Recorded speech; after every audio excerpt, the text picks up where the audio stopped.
Hello and welcome. In this video, we're going to have a look at an application of matrix multiplication.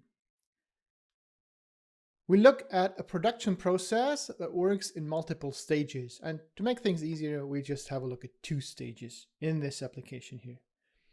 So our application will be a multi-stage production process.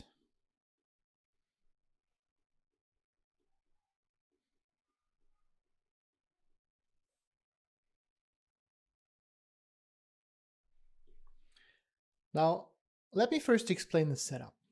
Imagine the following production process. We have a process that works in two stages. In the first stage, we are producing intermediate products.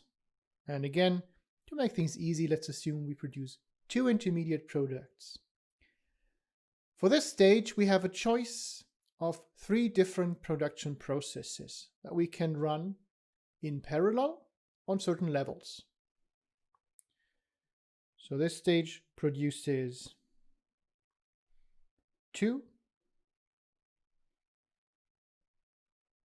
intermediate products.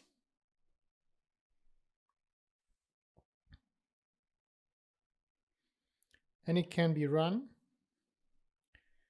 using three different processes in parallel on different levels.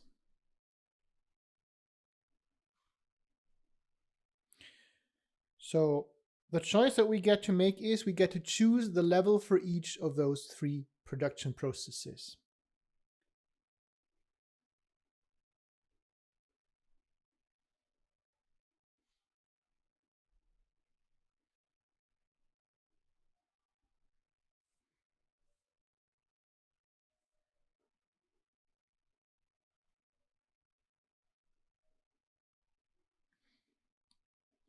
And we will denote these levels by x1, x2, and x3. Now, for the first stage, for example, think of something like a cracking process in the petroleum industry. Like raw oil is separated into different fractions using possibly different cracking processes that each produce different intermediate products. Now, let's have a look at the second stage.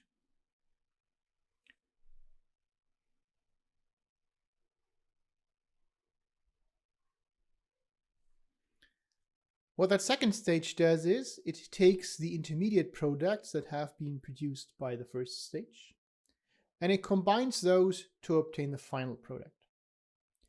The output of the final product is of course dependent on the availability of intermediate products, but it's not just dependent on their absolute levels, but also on the ratio of those two intermediate products. That means whichever choice of processes levels, x1, x2, x3, we make for the first stage will of course interfere with the ratio and the availability of intermediate products, and that in turn will influence the second stage. But we do not have any direct control over the second stage, at least not in this model. So in the second stage, the intermediate products are processed to obtain the final product.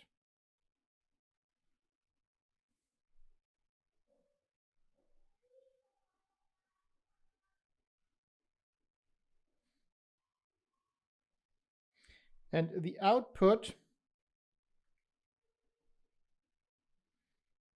directly depends on the level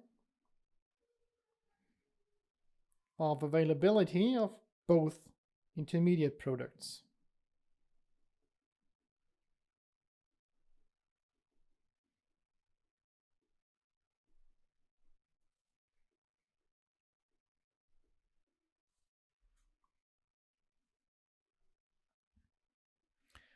Let's make things a little more precise.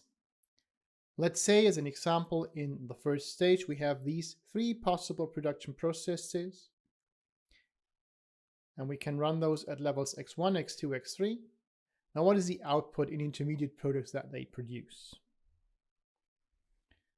So, in more detail,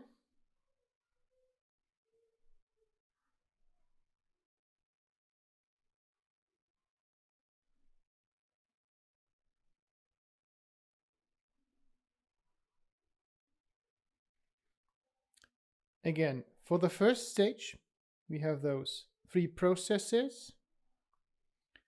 And let's say process 1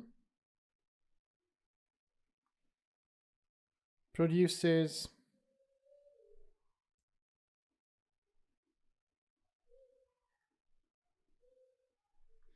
intermediate products x1 times the vector 3, 1. So this is intermediate product 1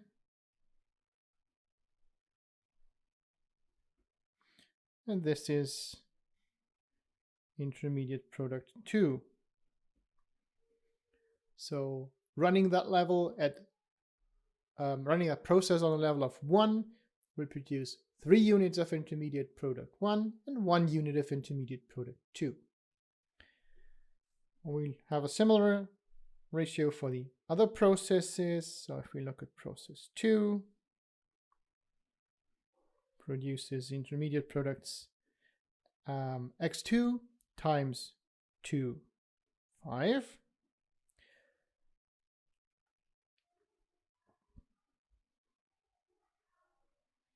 And then there's process 3 that produces intermediate products x3 times 4, 1.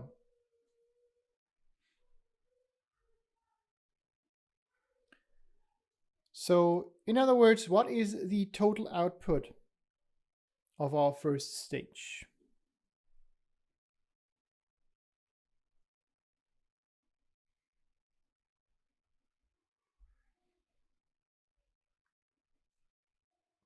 Now let's say our intermediate products, the level that we have of these intermediate products is y1, y2. And that will then be 3, 1 times x1 plus 2, 5 times x2 plus 4, 1 times x3. Or we could write this in matrix vector form if we just take all these 3 columns, write them as columns of one matrix, and then multiply that with a vector x1, x2, x3. Remember, writing matrix times vector gives you a linear combination of the columns of that matrix. So that's what we do here. So the output can be written in the form 3, 1, 2, 5, 4, 1 as columns of a 2 by 3 matrix times the vector x1, x2, x3.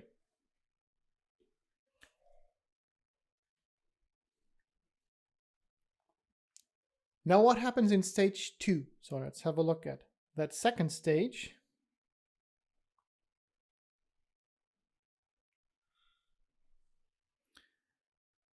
Again, that second stage is input the intermediate products y1 and y2 and produces an output. And let's say the output again consists of 3 different final products that are obtained from those intermediate products.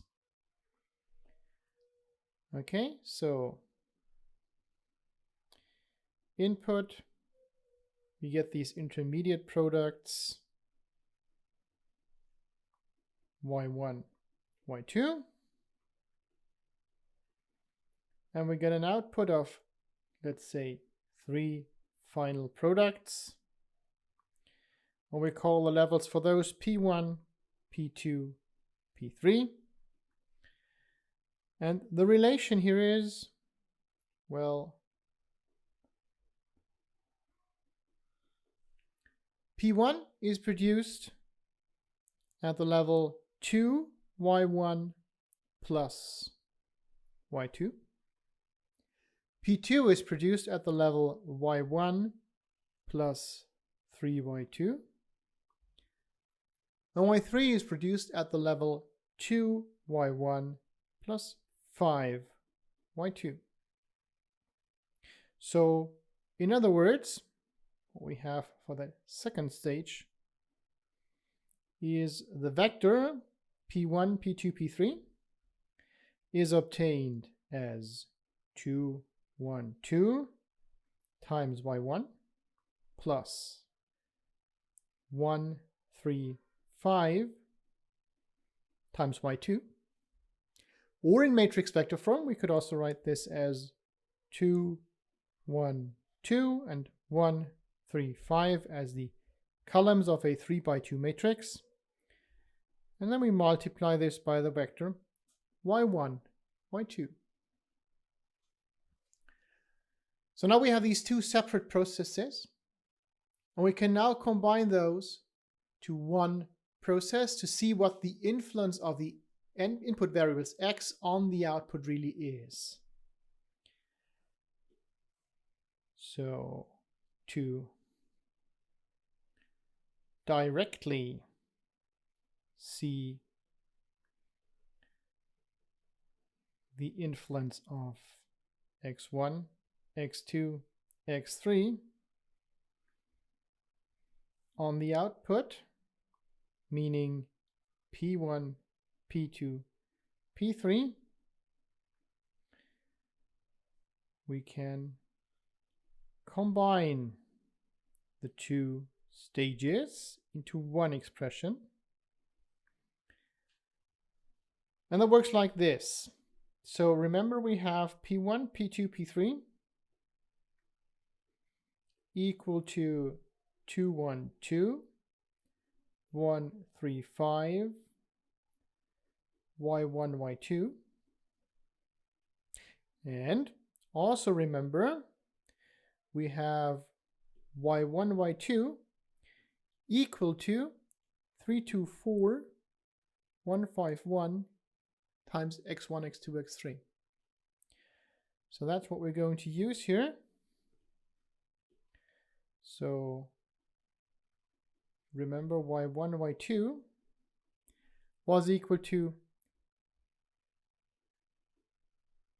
3, 1, 2, 5, 4, 1 times x1, x2, x3. And using that, well, we get P1, P2, P3 is equal to this first matrix here times that second orange matrix here times x1, x2, x3. So to see the direct connection, we can just multiply those two matrices. And that's what we're going to do now. So this is the same thing as, let's multiply those two matrices here. And we get 7, 6, 11, 9, 17, 29, 9, 7, 13. Just giving you the result here. Of course, you're welcome to verify that it's actually true. Times x1, x2, x3. So this is the direct connection. And that means if you want to have some specific output, some level of P1, P2, P3 that we want to have as an output of our production process, what we can do is just find a solution to the linear system that we have posed here. So to obtain a specific output, let's call that P1, P2, P3 star.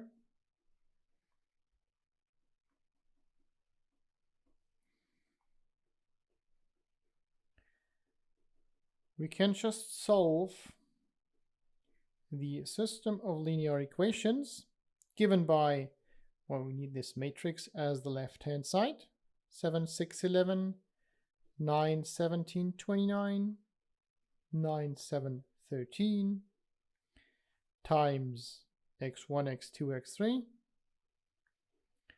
is equal to the prescribed right-hand side p1 star, p2 star, p3 star. And that's how we mathematically at least consolidate the effect of those two stages into just one matrix, so that we can then directly assess the effect of a change in the x's to the change of levels that we produce of our final products, P1, P2, P3. And of course, what we really want to do is we want to satisfy a certain demand of output. So what we want is for a prescribed P1, P2, P3, we want to solve for a corresponding X so that we know how to steer our production process so that after those two stages, the effect is the one that we want. And of course, this whole idea can be expanded to multiple stages easily. Just have to add more matrices in between. So that completes this first application. We're going to have a look at another application as well before we then go deeper into the theory of matrices and matrix multiplication. I'll see you in one of the next videos then.